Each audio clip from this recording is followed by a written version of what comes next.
enne kui tõesti selle raamatu autorid siia kutsuda, panengi südamele ka kõigile neile, kes siin veel praegu jalutavad mööda poodi, mööda kauplust. Iseenesest on väga hea siin olla, kõik raamatud on -12%. Kõik raamatud on -12%, katsu sa täna midagigi ostmata jätta, aga korraks võiks tulla ka siia, sest see raamat ei ole pelgalt juhtimisraamat, see ei ole kogemus arusaamise, avastamise lugu, vaid see on kindlasti raamat elust Eestis sellel kümnendil, kus me praegu oleme. Ja ei ole väga palju võimalusi kiigata Eesti elu naha alla nende inimeste läbi, kes juhivad selles ühiskonnas, selles riigis siin protsesse, juhivad majandust, juhivad nagu seda osa elust, mida me väga-väga vajame. Ja mul on tõesti selles mõttes siiralt hea meel paluda nüüd siia selle raamatu autorid, inimesed, kes siis juhtidega tööd tehes, oma kogemust kirja pandes, on loonud jupikese Eesti elu kronoloogiat sellel 21. sajandi kümnendil. Ja Merle Viirma ja Toomas Tamsar. Olge head.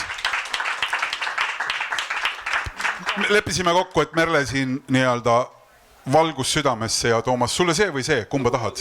Tuled siia poole, ikkagi maakera, ja mulle jääb oma maakera siia poole. Ma saan aru, et siin on palju tuttavaid inimesi, kes on teiega seotud, kes teid tunnevad, aga kindlasti on inimesi ka, kes ma olen kuskil näinud ja ei tunne teid nii väga hästi.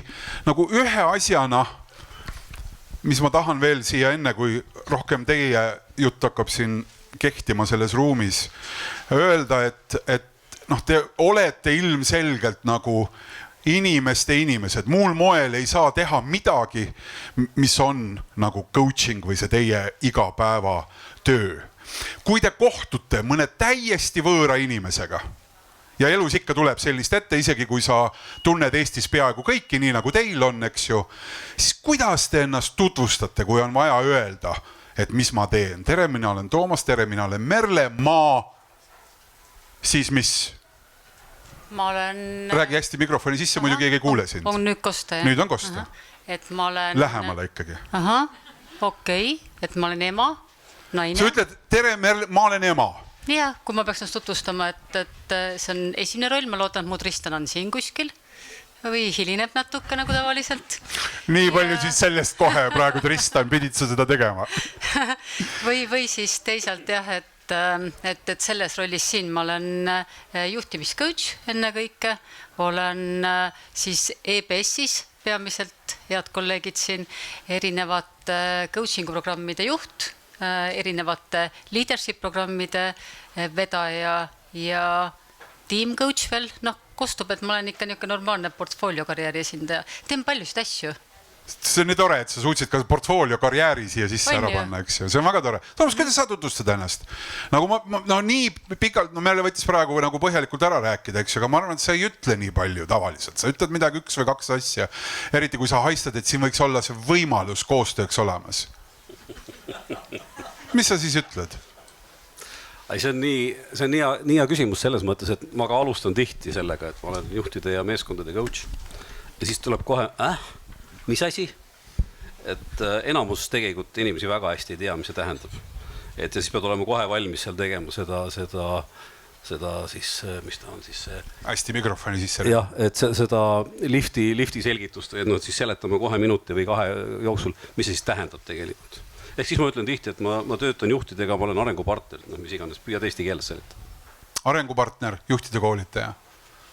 Aga kui sa ütled coach, et siis jääb ikkagi kuskil aeg-ajalt õhku see asi? Väga palju tehakse ikka, jah, muidugi. Kuulge, aga miks te seda üldse nagu teete? Selles mõttes, ma saan aru, et kuskilt peaks nagu, eks ju, tulema, mingid laekuvad summad sellest lõpuks, aga ma pakun, et sellest laekub ikkagi ka nagu mõõdukal kombel peavalu.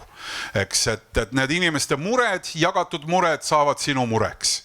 Miks sa meile hakkasid seda tegema? Mis see nagu sinu sisemine nagu tung või driver on, kui sa niimoodi lõuna-eesti keeles lubad väljenduda? Sulle tagasi lõuna-eesti keeles peegeldades see, mida sa ütlesid, et meile tõenäoliselt peavad inimesed meeldima. Et minu tegelikult isiklik kokkupuude selle tänase siis peamise ametiga hakkas tegelikult sellest kliendi rollist. Et kui ma ise kunagi tippjuhi positsioonile asusin, siis ma võtsin endale toreda GT-kaaslase kaasa ja hästi positiivne oli see tugi, hästi palju toetas mind keerulistemates ja ka paremates olukordades, eks ole, võit oli tore koos tähistada ja nägin sealt poolt lihtsalt selle teekonna kasu, aga jälle sinna huvi inimeste vastu või mul kunagi oli üks juht, kes ütles minu kohta, et sina ja su veider hobi.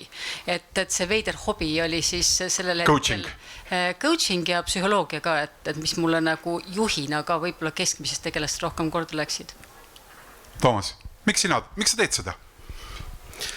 Ma arvan, et minul on see üsna selgelt see vastus olemas tegelikult, et juba paarkümmend aastat või rohkem tagasi, kui ma veel kunagi Pärnu juhtimiskonverentsi tegin, siis ma kuidagi sõnastasin enda jaoks selle enda suure miksi, et mis see minu isiklik missioon või see suur miks on.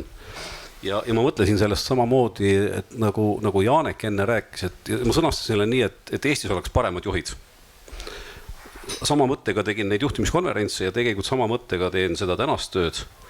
Ja ütlen ausalt, see on tegelikult jube hea, kui endal see miks on hästi selge. Et ka need päevad, kui hommikul ärkad üles ja vaatad peeglisse, mõtled, me viitsi kuhugi minna ega midagi teha. Siis mõeldes selle peale, et miks ma seda teen, see aitab päeva käima saada ja Jaanek kirjeldas väga ilusti juba minu meelest seda, kuidas Eesti, mitte Eesti üldse, et kui palju juhtidest sõltub. Ei sõltu ju ainult nagu ettevõtte tulemused, vaid sõltuvad kõigi meie töötajate, keda siin Eestis on 100 000, kõigi nende tegelikult heaolu väga palju. Laias lastus kõigi, kes kuskil hommikul tõustes ametisse lähevad. Eks ju, et see mõju on ikkagi ühiskonda läbiv tervikuna. Väga suur mõju. Ja soov seda teha paremaks, et seda sa kannad. Väga tore. Läheme natukene nagu selle koore alla. Kuidas te ise mõtestate seda, mis see coaching on, mis te siis teete? Eks? Laias lastus on see ju sarnane olukord. Ütleme Merlega, meie kahekesi, Toomas, sind ei ole, et me ju siis omavahel vestleme. Sina küsid coachina mingeid küsimusi, mina kuulan, püüan vastata, eks ju sellele otsin ise, sa täiendad. Kumb kunst see siis rohkem on? On see kuulamise kunst või on see küsimise kunst? Oled see kuulamiskunstnik või küsimiskunstnik, Toomas? See on üks neist kohtadest, kus ma arvan, et selle telje paika panemine, et kas see on see või teine, see ei loo tegelikult väärtust, et see on, teatud mõttes on see ikkagi nagu tervik, et sa oled inimese jaoks olemas, see olemasolu on kõige tähtsam. Sa tood kõik selle, mis sa oled, tood kaasa sinna. Muidugi, sa pead väga hästi oskama kuulata. Mõnel tuleb see loomulikult, mõnel tahab õppimist. Sa pead häid küsimusi küsima, seda saab ka õppida. Aga lõpuks need kumbki ükshaaval ei tee asja ära. Sa pead olema teise inimese jaoks, eelkõige inimesena nagu hästi tugevalt olemas. Ma vastaks sellele praegu nii vast. No nii, Merle, aga kui sa proovid seada sellest kahest nagu ühte ettepoole, et ilma milleta nagu sa päriselt ikkagi nagu toimida ei saaks või ilma milleta see asi ilmtingimata ümber kukuks? Ma olen nagu nõus, et see on muna ja kana küsimus, eks ju, aga nii küsituna siis tõenäoliselt kuulamine. Sa ei saa nagu küsida, kui sa ei kuula. Et ma mäletan algaja coachina, kus ma tegin endale igasuguse küsimuste lehekesi ja siis mul oli niisugune vahva illusioon, et just nendega ma nagu sessioonidesse sisenengi. Et saadad küsimused ära, et saadan küsimused ette pärast tulemise järgi. Targad küsimused, tead jube hästi sõnastatud, eks ju, et nii see elu lähebki. Ei saanud ma neid kordagi kasutada, sest et ega see küsimus ei saa ju muust tulla, kui teise inimese kuulamisest, vahel sinna sõnade taha rohkem kuulamisest, et kuidas nagu teinekord see, kuidas öeldakse, on olulisem kui see, mida öeldi või võib-olla mis üldse ütlemata jäeti, et ikka kuulamine, kui sa tahad neid natuke vastandada. Võib-olla aitab sellele küsimusele vastata ka üks lugu, kuidas tuntud Ameerika saatejuhi Oprah käest küsiti, et kuidas ta oma küsimused ette valmistab intervjuudeks. Ta vastus oli, et ma ei valmista. Sest kui mul on oma küsimused juba valmis, ette välja mõeldud, siis ma päriselt ei kuula. Ja siis ma ei saa kunagi seda tulemust, mis ma täna saan. Opra ütleski sellist asja, jah? Okei. No nii siis Kuule, nii, Urmas, mis lugu see sulle räägib? Muudame selle mängu siis nüüd ära, mitte et sealt oleks midagi lugeda väga olnud, aga muudame selle mängu siis nüüd ära. Teate, ma sirvisin seda raamatut ja lugesin hüplikult siit ja lugesin hüplikult sealt. Ja mul tekkis nagu väga-väga mitu sellist nagu kujutluspilti peas. Päris mitme koha peal mulle tundus, et ma leian isegi üles teie väga tore, et sa tulid. Et ma leidsin sealt üles isegi kusagil nagu teie vaidluse. Just niimoodi nagu lehitsedes ja juhuslikult seal teksti lõikude vahel nagu hüpeldes. Kusagilt ma leidsin üles mingi täiesti nagu, võib-olla isegi nagu harmoonia. Me oleme ikkagi kõik koorilaulu rahvas, kuulsin, et vaat siin on esimene hääl, umbes siin on teine hääl ja see moodustab nagu mingi terviku. Kui me tuleme selle raamatu juurde, kuidas te seda nagu kokku panite? Kui palju te nagu päriselt vaidlesite selle üle, mis nende tekstide juures nagu sinna sisse läheb, mida te kasutate ja mida te ei kasuta? Sest see ei ole kõik, mida te olete kirjutanud. Kindlasti olete kirjutanud rohkem. Merle. Ei vaielnudki, tahad öelda või? Ole aus. Ei vaielnudki. Ei vaielnudki. Läks sisse kõik nii, nagu ta läks? Jaanek tegi valiku. Jaanek valis.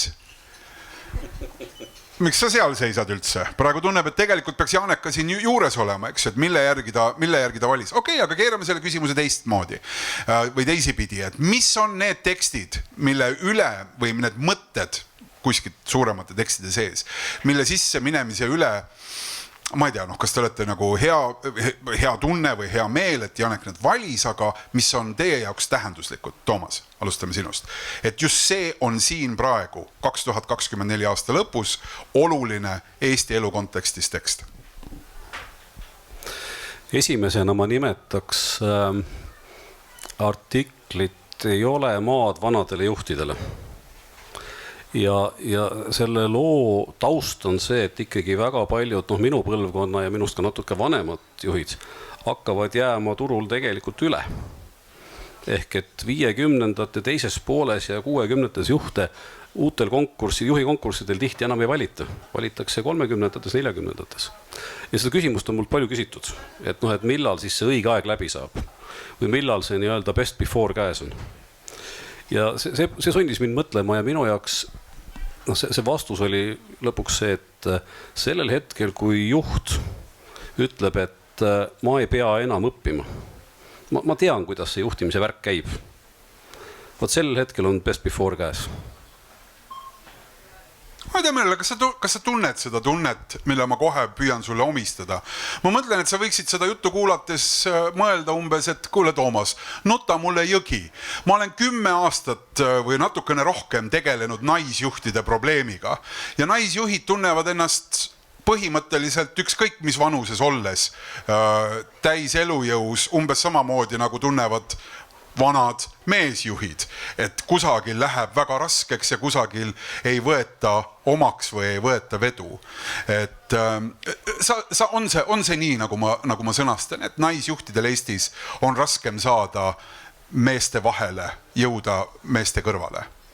Selle teemaga olen umbes 10 aastat tegelenud, et see mulle tõesti huvi palju pakkunud, et see vaade, kuidas ta seda praegu konteksti panid, on küll midagi väga uut.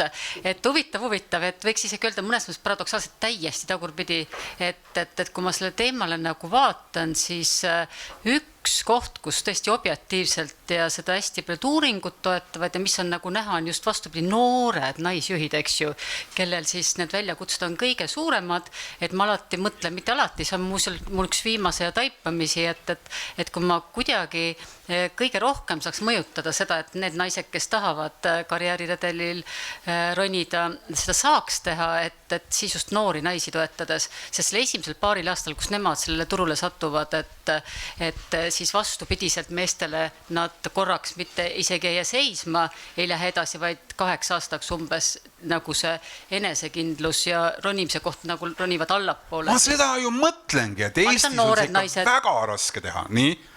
Jah, ja jälle samas, eks ju, et kus poolt vaadates see olukord on kindlasti paranenud selle 10 aastaga, kuigi jälle, et võiks ka naerda muidugi, et see olegi naljakas, et 10-15% hüpata, noh ongi 50%, eks ju, punkti võrra, et mingi siis positiivseid muudatusi on kindlasti olemas, aga üks väga armas kolleeg on öelnud, et kui sa oled ise selle liftiga üles roninud, et parim, mis sa teha saad, on järgmisele see lift alla saata, et tal nagu kergem oleks. Et jah, et kui ma nagu neid noorte naiste, ma arvan, neid dilemmad on hoopis teises kohas ja nendele nagu jah, et ikkagi neid võimalusi luua, et seda keskkonda ehitada ja neid uksi avada seal, kus saab, et see on nagu rohkem selline otsustamise küsimus. Minu käest on päris mitu korda küsitud seda, et kuidas minu meelest täna nagu Eesti juhtimine välja näeb või kuhu me teel oleme sellega. Ja mu vastus on, et minu meelest me oleme väga hea suunas teel. Et juhtide põlvkond, kes kasvab peale, nooremad juhid, minu meelest väga ägedad. Tõeliselt ägedad ja tegelikult see stereotüüpne äge noore põlvkonna juht on kui mingi pilt joonistada, siis see on niisugune 35-aastane tehnoloogiafirma keskastme juht. Ja kui selliste klientidega ma töötan, mul on siiralt hea meel. See on tõesti ägedad. Kas sa oled aru saanud, milles see muutus on toimunud? Mis see on, mis meid on sellisena siin ühiskonnas muutnud, et me näeme seda tüüpi juhte? Ma arvan, et lõpuks ometi hakkab see vabadus nagu kohale jõudma. Ja aru saam, et me ei pea ennast ise piirama, et Eesti on väike, on jah, aga me ei pea sellepärast ennast ise väikseks mõtlema. Ma arvan, et see vabaduse kohale jõudmine on minu jaoks kõige olulisem. Mis vabadust sa siis silmas pead? See, et Eesti taas iseseisvunud ja et nüüd peale seda, kui see aastast seal 90-80 lõpp, eks ju, on toimunud, sellest on siis 40 peaaegu varsti aastat möödas, et see omab nüüd lõpuks jälge, teine põlvkond peal. Jah. Võib-olla nii palju ka veel lisaks, et just see vanuse teema tegelikult kuidagi mind käivitas edasi, et mõeldes siis kuidagi nagu sellele, et võib-olla mul meist oma vanuse pärast mõelda, et kui palju see vanus siis üldse määrab, et mul ka aeg-ajalt tunduvalt ka endast vanemaid kliente käib ruumis, eks ole, koostööpartnereid ja siis sa vaatad näiteks väga neid ägedaid noori, kes räägid ja siis nagu teistpidi ka, et ka nende vanusegruppide hulgas on igasuguseid tegelasi, et kas oli Ford, kes ütles, et see, kes lõpetab õppimise 25-selt on vana ja mõni 85, kes õpib ja areneb, et ei ole seda, et selles mõttes ma mõtlen ka, et sellises nagu juhtimise kontekstis mitmekesisuses, et nagu väga siiralt, et ruumi on kõigile. Nii nagu naistele meestele, eks, kes teise sobivad? Kui tihti te olete näinud või ise tundnud seda, eks, et see on ikkagi lõppude lõpuks paari suhe ja see õnnestub ikkagi nagu koostöös, eks ju, et sa võid olla, ma ei tea, ideedest tulvil ise tunda inspiratsiooni, aga kui teisel pool on lihtsalt keegi, kes tuleb ostma midagi ja on nagu kaotsi juba, et siis ikkagi ei sünni, ma arvan, sellest midagi. Kui tihti te olete öelnud, et mul ei ole siin teha enam midagi, palun vabandust, et ma pean ära minema. Et võib-olla mitte päris sessiooni keskelt, aga siis olukorras, kus sulle tundub, et ma ei saa, minu võimuses see ei ole. Nagu selline piiride seadmise küsimus, et mõned sellised koostööd ei saagi kunagi koostööks, selleks on meie siis ärist need sobivuskohtumised, ja need on vastastikused ja see on küll huvitav, jah, et aja edenedes. Sobivuskohtumise ajal on kõik huvitavad inimesed. Ei ole. Me ju anname kõik endast, et võõra inimesega kohtudes olla rock ja roll ja pärast olla lihtsalt banjo-tinine. Ma ei tea, eks ole, et nii konstruktsioon, aga ei. Ma mõtlen sellele, et selles ruumis, et vähemalt mul pole küll tahtmist teha mingi sellist nägu, keda ma ei ole, sest et ütleme, see sobivus on ainus asi, mis tegelikult seda potentsiaalset koostööedukust kuidagi ennustab. Ja ma ei tea, tõenäoliselt meil kummagi, mitte isegi tõenäoliselt, vaid ei ole tarvis neid kliente, kellel ei tule sealt seda edu elamust. Ja selle tegelikult selle sobivuskohtumise ruumis tunneb päris hästi ära, et kas see sobivus on, ühepoolset sobivust on väga harva. mulle aastat, sest nüüd vist 5 või 6 tagasi, mulle minu partner kinkis ühe sessiooni maailma number 1 coach'iga, korduvalt nagu hinnatud number 1 coach'iks Marshall Goldsmith, kirjutanud palju raamatuid, eesti keeles ka. Ja sellest sessioonist lõpuks üks asi, mida see Marshall mulle ütles, et jäta see meelde, et sinu kõige tähtsam ülesanne on valida kliente. Et sa ei ole inimeste või juhtide motiveerimise äris, vaid sa oled selles äris, et sa aitad neil kasvada, kui nad tahavad. Et vali neid, kes tahavad ja need, kes päriselt ei taha, ära nendega tööta. Aga see on raske.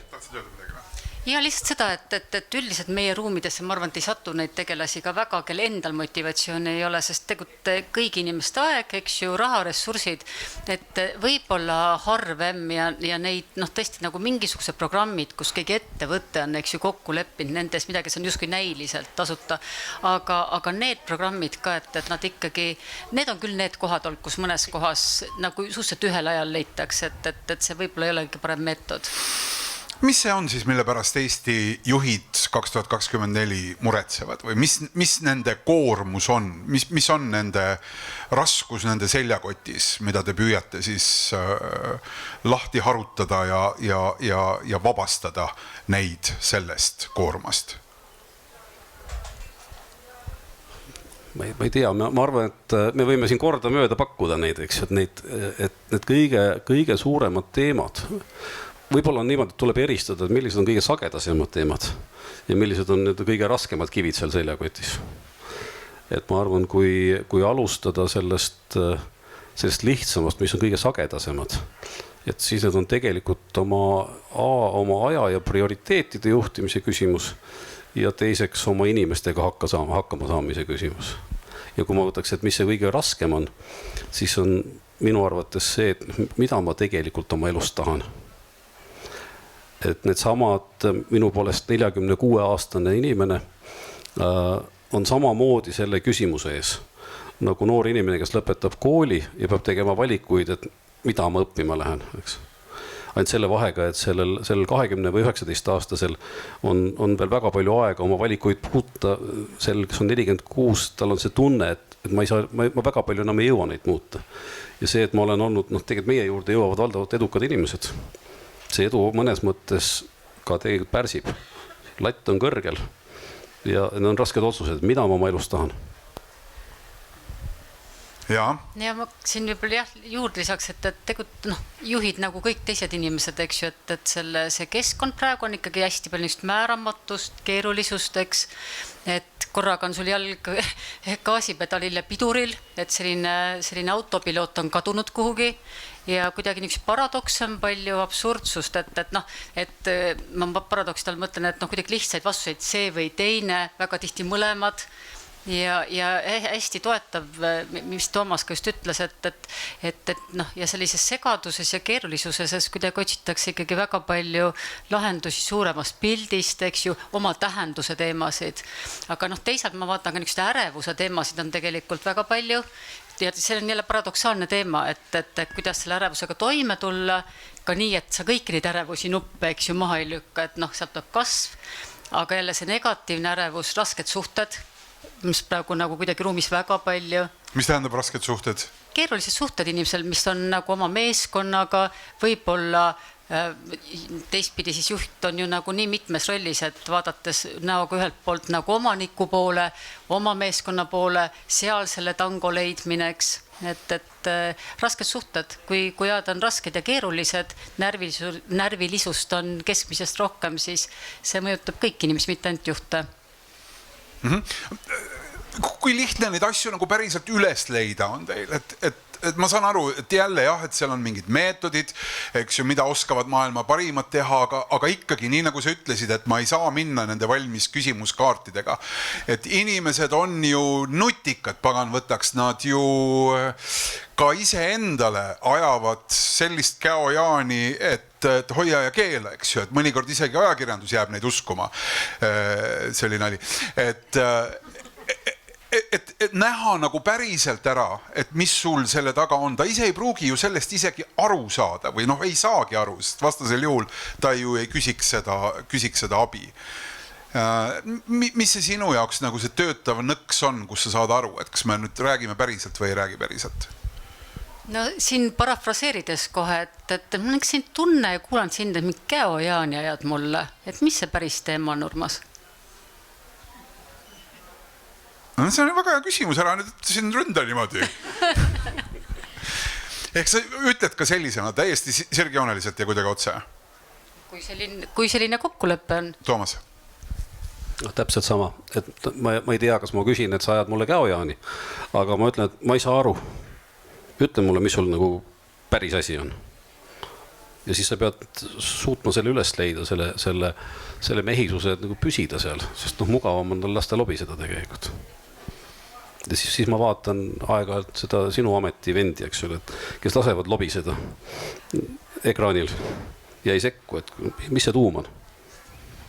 No väga raske, selles mõttes, et ka tuumad tänapäeval, need tuumakad tuumad on sageli kuskil nagu palju sügavamal ja hoopis teises kohas, et kaevan vales kohas või augun vale puu all on ju väga sageli see õige vastus selles olukorras. Okei. Väga püüate mind ikkagi nagu selles mõttes ka ise nagu siin praegu grillida tunnen natukene, et ütleme täpselt nii vähe, et oleks siin kontrolli all kõik see. Merle, mis tunne see on panna nagu mingi mõte nagu kirja? Mis see sinu jaoks nagu tähendab? Et ma olen näinud nagu paari tüüpi kirjutajaid, et keegi, kes nagu on vaja, väga tore, kuupäev tuleb, istun tööle, nii, mida teen, mul on märkmikus siin olemad asjad, hopsti, hakkan tööle. Ja on neid, kes siis ootab, pingutab, vaevleb. Kuidas sinu jaoks käib nende teemade nagu paika panemine ja kuidas sa nendele teemadele lähened, mida sa lõpuks kirjutad, mis jõuab lõpuks Janeki välja antud raamatusse? Et nende teemade paika panekule küll, et Janekile aitäh, et seda võimalust ise valida neid teemasid, mis kõnetavad, enda jaoks mingit selgust vajavad, ma ei tea, kas on oma teemad, kliendid toovad tuppa, kuidagi on nõhus, et on saanud alati nagu lahendada.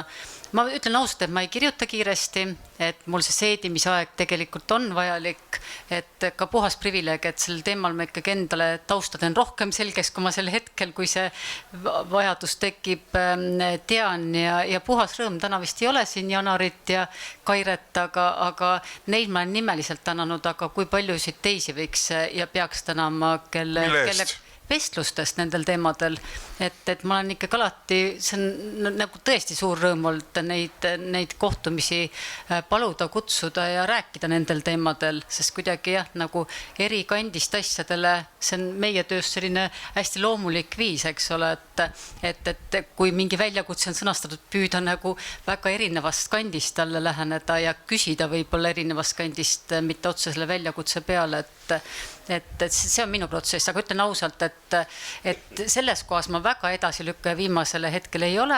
Seedimisaega ma võtan rohkem kui mõnes muus tegevuses ja liiga kiiresti see ka mulle veel ei tule. Kui sageli sa oled avastanud nagu seda ja kas sa oled üldse, et sa lähed kirjutama nagu ühe teadmise või arusaamisega, aga siis, kui sa lõpuks oled selle läbi kirjutanud, saad sa aru, et ma pean nüüd alguse natukene ümber kirjutama, sest ma ütlen seal alguses midagi, mida ma tegelikult enam ei arva. Ülitihti ja teema ka muutub. Vaatan jälle Janeki poole, kes teab küll neid kõnes, et Janek, see teema muutus mul. Kas see on okei? Et saad aru, et mingi nurk hakkab nii palju rohkem kõnetama ja tundub, et võib-olla ka teisi. Mis see siis on? On see siis nagu, ma ei tea, on see siis nagu puhastustuli või on see siis see, et ka lihtsalt igapäevases elus märgates mingeid asju enda ümber? Ei ole isegi sina nii sügav, et sa leiaksid need detailid kõik üles. Mina muidugi olen kogu aeg nii sügav, Urmas. Mulle ka on jäänud selline mulje, Merle, et see sügavus on kogu aeg kohal. Et miks see siis nii on tegelikult see küsimus, et kas see siis tähendab, et need ongi sellised ujuvad teemad, kus alguses ei tea päris täpselt, millest sa kirjutad. Miks see juhtub sinu puhul? Ma arvan, et siin on natuke, igal lool on oma taust, eks, aga ikkagi, et see teadlikkus ikkagi kasvab nii palju, vähemalt siis, kui sa selle aja võtad ja mõtlema hakkad ja kuulama ja tekivad nüansid ja mõni lihtsalt tundub nii palju huvitavam, et see kuidagi see fookus lihtsalt nagu muutub, et see taust, mis enne oli taust, muutub domineerivamaks, kuidagi need vahetuvad. Ehk sinu jaoks on mõnes mõttes see, et sa kirjutad ja paned need asjad kirja ja et Janek need avaldab ja maksab selle juures mega honorari sulle, eks ju. Sa ei kujuta ette. Eks ju, ma ei kujutagi ette, ma sellepärast kasutangi sõna mega, et see on tegelikult ise õppimise protsess, et sa ise saad selle kaudu paremaks, targemaks, nägijamaks. Ma usun küll. Toomas, kuidas sinuga on? Mina küll ei saa. Kirjutad ära ja tunned, et puhas regress. Ja. Kõik on tagasi minek. Nii on, jah. See protsess on selline, et mul on vaja kuidagi see enda jaoks see teema nagu tükkidena läbi mõelda ja kuidagi mingi struktuur paika saada. Ja siis mul see kirjutamine läheb üsna kiiresti. Aga seda, et ma istun ja nüüd hakkan nagu järjest kirjutama mingil asjal, see ei tule hästi. Et see mõte ja see struktuur, see tuleb nagu suvalistes kohtades. Näiteks ma olen kalal. Ja siis seal hakkab mingisugune teema hakkab peas käima. No midagi ju ei saa, eks ju, istud lihtsalt see lant on kuskil seal, eks, midagi peab inimene tegema, siis mõtleb vähemalt, eks. Kus see on oma ette teema tegelikult. Täitsa harjutamise koht, mida ma püüan teha. Et kui ma kalal olen, et siis ma ei mõtleks nende asjade peale. Aga pagan tulevad ikka pähe ja siis tuleb jälle teadlikkus mängu ja siis püüad jälle pea puhtaks saada vahepeal. Et oled kuskil seal, ma ei tea, Peipsi jää peal ja tuul ulub, eks ju. See on tegelikult nagu jube väärtuslik aeg. Aga mis siin salata, et kui ikkagi sellel ajal tulevad sulle need mõtted pähe, mingisugune see teema kargab ja siis sa hakkad seda mõtlema, siis tekib mingi struktuur. Ainus probleem on see, et nüüd oleks vaja need kohe need tükid kirja saada. Sest et selle aja peale, kui kaldale jõuad, selle aja peale juba hakkab meelest jälle ära minema. Kas sa, Toomas, kunagi nagu tundnud selle kirjutamise keskel, kuna need on ikkagi ju lõppude lõpuks isiklikud lood, eks, et seal tahad või ei taha, et proovid küll majandusaasta aruande taha ennast peita ja see ettevõte ja mis pagana strateegiad ja nii edasi, see kõik on tähtsusetu. Sest mõttes lõppude lõpuks sa kohtud inimesega. Ja see tähendab seda, et need lood on isiklikud. Ja see tähendab seda, et kui sa kirjutad, siis kusagil on seal ikkagi see konkreetne inimene taga. Kas sa oled jätnud mõnikord ka mingi lõigu ära saatmata, tõmbad maha, sest et mõtled, et pagan võtaks ta saab aru, et see on liiga nagu otse. Ei saa olla, et kellelgi Eestis veel oleks täpselt samasugune asi. Siiski enamus teemad on üsna korduvad. Et seda on üsna vähe, kus need teemad on nii unikaalsed. Mul oli tegelikult üks päris lugu küll, kus ma võtsin ühe kliendist, sain inspiratsiooni, sain mõtteid, ma muutsin kõik ära. Kõik, mille järgi võis ära tunda, et see on see klient. Ja siis kirjutasin selle ära ja siis kuulsin 2 nädalat hiljem, et üks teine klient oli mu peale väga pahane. Et ma olin tema loo pannud sinna kirja selliselt. Kuidas klarisid? Läksite kahekesi lahendama seda olukorda koos Johnny Walkeriga? Need on seda sorti olukorrad, mida tihti on väga raske klaarida, sest see on, et mine räägi. Keegi ei küsitegi, et sulle ei anta seda võimalust seda klaarida väga. Sa lihtsalt tead, et ta on pahane. Sa võid ju öelda, et kuule, sorry, see ei olnud sina. Aga tema tundis ennast seal ära. Jah, ja mingis mõttes ju kuskil see üldistustasand on seda parem, mida rohkem inimesi ennast selles väga isiklikult ära tunneb, eks ju. Ja, et mõnes mõttes see mäng käib ju selle nimel, et sa tunneksid hea lugeja ennast selles ära. Jah. Merle, nüüd on ilmunud raamat, mille kaanel on suurelt sinu nimi. Nüüd tulevikus hakkad käima raamatupoes, vaatad niimoodi, et kas inimesed näevad, eks ju, et siin autor seisab raamatu kõrval. Ma kujutan ette juba siin, kuidas hakkab nagu ilmuma erinevatesse riiulitesse kokandusrubriiki. Lähed sokutad vaikselt, eks ju, ikkagi nagu sellega ikkagi tahaks nagu levida. Mida see tähendab su jaoks, et see raamat on sinu nime all nagu ilmunud? Et seda võib võtta nagu väga lihtsalt, mis ikka, muidugi, kes siis veel. Toomas pandi all tekstiks juurde, eks ju, üleval päises on põhilisena minu nimi, et siin ta nüüd on.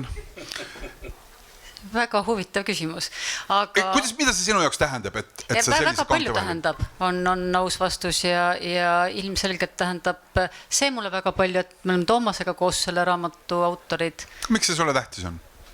sellepärast, et neid üksi tegevusi, ma arvan, me oleme jälginud, mina olen vaadanud, mida Toomas kirjutab, et need on olnud selles konkreetses valdkonnas edasi, on teisi kirjutajaid ka, mulle endale isiklikult kõige inspireerivamad ja huvitavamad lood. Vastuseks, et mis mind siis paelub sellega, et olla koos Toomasega autor, aga miks see raamatu autorlus mind üldse paelub, on tegelikult praegu täitsa nagu niuke spontaanselt, et sees on päris vastus see, et ma olen lapsest saadik armastanud hästi kirjutada. Ma arvan, ma kirjutasin päris häid kirjandeid ja ma arvan, et siin isegi on mingi eriti vana kontakt. Ma ei olnud sellele osutuselt minut tagasi mõelnud, et mingi selline huvitav taipamine tekkis. Nagu mingi selline kõrgendatud. Jah, niuke hea tunne tekkis. Ei ole paha. Tänapäeval iga asi, mis inimesele hea tunde annab, see on väga hea, mis isegi kui läheb vaja tervet raamatu trükkimist, eks ju. Selle jaoks. Toomas, kuidas sulle on? Kui tähtis see on? Sa ju isegi ühel korral, kui me nagu rääkisime siin tänase kohtumise eel, hakkasid nagu natukene nagu vabandama, et kuule, näed, nüüd on mind pandud raamatusse, aga mis tunnet see sinust tekitab, et sinu lugudest on saanud koos merelugudega raamat?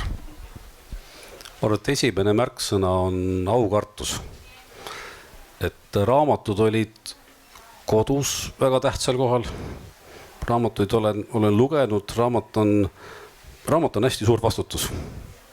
Ja ma ei tea, kas mul oleks olnud nagu seda julgust või mehisust, et nüüd ma kirjutan oma nimel raamatu.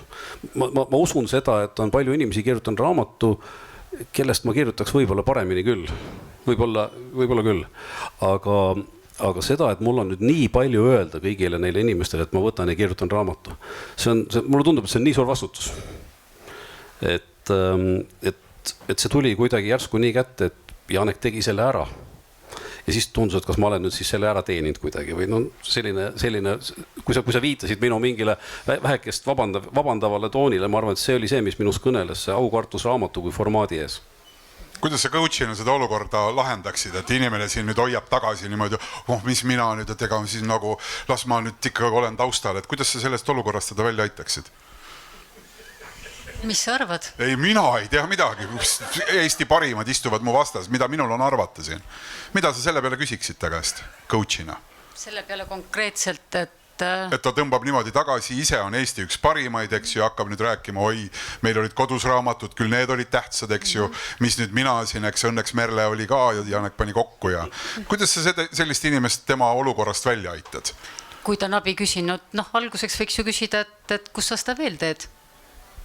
Mida ma veel teen? Kui sa tõlgendasid seda enda tagasi tõmbamisena, ma ei arvanud, ma arvasin, et sa tegid, aga ma siin peegeldasin läbi. Nüüd tõmmati nüüd sellesse paarimängu sisse, ma ei tea, kas ma sellele vastu pean. Teeme talle kambaka praegu. Mulle tundub, et see on juba juhtunud ja mul on väga hea meel selle üle, et te teete tõenäoliselt kambakaga väga-väga paljudele juhtidele, kes saavad selle raamatu kas kingituseks või leiavad selle ise üles. Lihtsalt lõpetuseks just selle sama tõttu, et te olete ise need lood kõik endast läbi lasknud ja teate, mis seal kaante vahel on, enne veel kui lasen saalis küsida. Andke üks väike soovitus. Sa viitasid ise ühele loole, ei ole maad vanadele juhtidele, mis kirjeldab siis ühe toreda filmi või sellise eripärase filmi kaudu olukorda Eestis, aga võib-olla veel mingi väike reklaam loole, mida võiksid kuidagi nagu teistsuguse pilguga lugeda selles raamatus.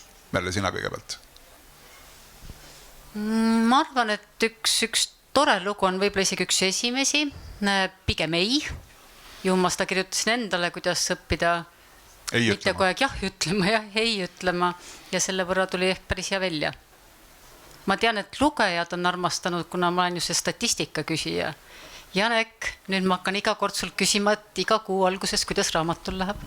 Senil olen lugude statistikat küsinud, aga nali, et ma tean, et töötas hästi alahinnatuses peitub supervõime.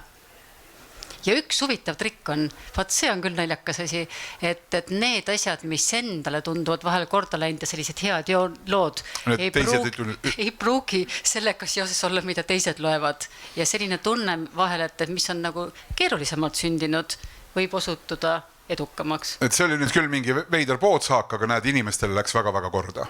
Kas nüüd päris nii, aga tunned jah, et see ei ole mingi selline kõige, et oleks on paremini, eks ju. Aitäh nende soovitustest. Toomas, sinu viide mingile loole, millest võib-olla võiks siis alustada, kui lihtsalt sirvida seda raamatut kõigepealt. Ei, ma ei vasta sulle selliselt. Ma võib-olla vastan sulle teistmoodi. Et võib-olla üks või paar mõtet, mis sealt nagu käivad läbi igalt poolt, mitte päris igalt poolt, aga juhid on täitsa tavalised inimesed. Täpselt samasuguste nõrkustega, samasuguste tugevustega nagu kõik teised. Ja nad teevad samasuguseid inimlikke lollusi nagu kõik teised. Ja siis ma mõtlen, et Eestis on, ja mitte ainult Eestis, tegelikult kogu maailmas on väga kõrgelt haritud juhid. Juhid on õppinud seda juhtimise värki, nii et, ma ei tea, terve see raamatupoe täis võtta, eks. Kõike on õppinud. Ja ometigi me näeme nii palju ka kehva juhtimist, kas üldiselt võttes või ka siis mingi situatsiooni põhiselt. Ehk et see, et juhid teavad, kuidas juhtida, ei tähenda kuigi palju selle kohta, kuidas nad tegelikult juhivad. Et lõpuks ikkagi määrab selle, et mida sa teed. Ehk see üldinimlik teadmine sellest, kuidas üksinda teadmisest ei piisa, vaid teod on need, mis päriselt otsustavad. Just, mitte keegi pole saanud, pole jooksnud maratoni hästi sellest, et ta käis 3 loengut või luges 5 raamatut selle kohta, kuidas joosta. Loengut, vaatas ära 4 TikTok'i. No 4 TikTok'i ja salvestas endale Instas paar nagu riili ja nüüd läheb jooksma. Nii nagu see täna käib. Aga siis peab jooksma minema. Tõsi on. Merle Toomas, suur aitäh selle vestluses praegu saalis siin inimesed, kes on kuulanud meie vestlust siin peal ja mõttearendust. Kui on küsimusi, me oleme Janekiga kokku leppinud, võtab ta Toomase mikrofoni, me siin jagame. Anna tulla oma küsimus, palun, ja esimene käsi on seal. Ja ma nii kaua, kui ma mikrofoni annan, kommenteerin Merle lugu ühte, mida sa ei maininud, aga mis on üks loetumaid lugusid, see on nagu eristuv, sest sel teemal ei ole väga palju lugusid olnud ja ka ei ole kirjutatud, on, et hoidke oma juhti. See oli, ma ei tea, kas siis juhid lugesid seda palju, lugesid ka teised, aga seda empaatiliselt nagu ka juhi positsiooni mõistmist, kui keeruline seda tööd teha on, et seda on ka vaja. Et kui sa näeksid ka nagu lugude väljaprinte, siis tõenäoliselt seda oleks ka olnud kõige rohkem juhid ise välja printinud, jaganud oma kolleegidele võib-olla. Ja. No nii, aga seal küsimus. Okei, aitäh. Lahe vestlus. Küsimus teile mõlemale, et kuidas te nende partnerluste juures enda õnnestumist hindate? Läheb mööda aasta, paar, see kooslus nagu toimib ja teoorias nagu okei, see klient või partner on nagu rõõmus ja rahul, aga te ise nagu näete, et pagan, et siit võiks nii palju rohkem tulla ja nagu, mis hetkel te nagu päriselt rahul olete? Ehk lähete võib-olla isegi teisele poole teed, tuleb see tüüp jälle, ma lähen siit, ma ei taha kohtuda uuesti. Toomas, alustame sinust.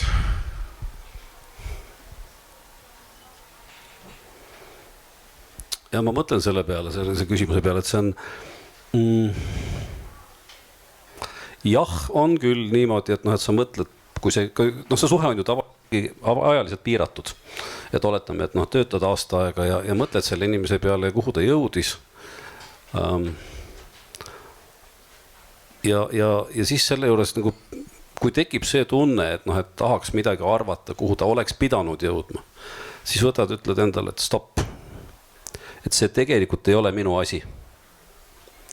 Et see, kuhu mina tahan, et tema jõuaks, tegelikult see ei ole tähtis. See ei puutu asjasse, et see on tema valik, mitte keegi ei saa areneda või minna kuhugi, kuhu ta ei taha minna.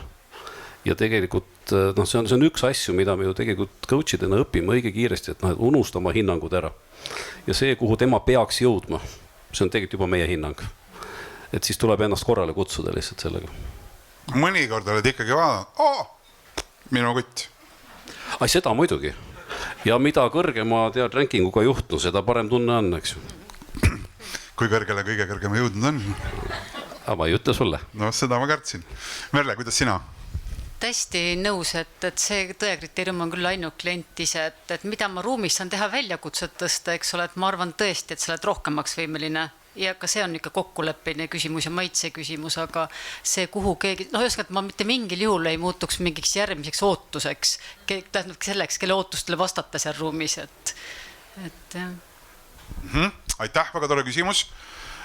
Anna märku siinpool, käsi püsti. Tere, mina olen Aivo, eelkõige palju õnne. Ei ole veel jõudnud raamatut sirvida, aga kuulates teid ja tekkis tegelikult mul nagu küsimus, et küsimus mõlemale, et keda on lihtsam coachida, kas mees või naisjuhti? See on esimene küsimus. Ja võib-olla teine küsimus on, et kui palju teile satuvad coachimise sessiooni ettevõtete omanikud. Et juht ju on õnnelik siis, kui tema meeskond õnnestub. Et kui palju omanikud pöörduvad teie poole, et aidake mul juhil õnnestuda. Aitäh. Merle, alustab äkki. Ma alustan sealt lõpust, et kui palju pöördutakse, et vähemalt minu praktikas on rohkem välja näinud niimoodi, et antakse võimalus, luuakse see sild, et minu ruumi nii-öelda sooviga, et kedagi kolmandat, keda seal ruumis sel hetkel ei viibi, kuidagi toetada, pigem mitte. Selliseid kolmeseid kohtumisi, nagu tegelikult hea tava ette näeb Eestis liiga palju, minu teada ei ole. On mõningaid, kiidan neid, et jah, et omanikud siis kas lahendavad reeglina oma mingisugust väljakutset, on sellega tulnud või siis viivad kokku nagu heas tahtes siis oma juhi siis minuga. Aga naiste ja meestega ma tõesti ei ole mõelnud nii ja see on hästi huvitav, et kuidagi aeg-ajalt, ma ei tea millest tulenevalt, on mul olnud kas 70-80% isegi rohkem naiskliente ja siis hetkel ma arvan, et mingi 40% on võib-olla mehi, et natuke on naisi rohkem, aga sellele küsimusele ausalt ei oska vastata, sest et aga ütle mingi 1-2 asja, mis eristab meespartnerit ja naispartnerit siis selles coachingus. Mul on ju lihtsam ennast naisega samastada, mis võib olla ka takistus mingite spetsiifilistel kohtadel, kus mul see sisemine hääl siis tööle hakkab veel, kui lisandub näiteks mingi valdkonna mis see sisemine hääl siis ütleb? Issand, milline naine? Ei, sisemine hääl selles mõttes, mind hakkab nagu segama see sama asi tegelikult, millest Toomas Kenne ütles, et kui mul juba kuskil on nagu mingisugune vastus olemas, eks ole, endal peas, siis on nagu üliraske keskenduda või nagu ennast uuesti neutraalseks tõmmata. Ma ütleks jah, et kui sellele mingi lisateema juurde tuleb, et äkki see on väljakutseline. Toomas. Aga ma siis alustan sellest esimesest küsimusest, mees ja naine. Ma täpselt statistikat pole teinud, aga ma arvan, et mu klientide hulgas on nad umbes pooleks. Ma ei oska tead sulle öelda, Aivo, et kummaga parem on või kummaga paremini välja tuleb see töö. Aga ma arvan, et see on see koht, et kui juht juba pöördub tegelikult coachi poole, siis tal on mingisugune enda kriteeriumid paigas, millest üks võib olla see, et kas ta tunneb ennast mugavamalt mees või nais coachiga.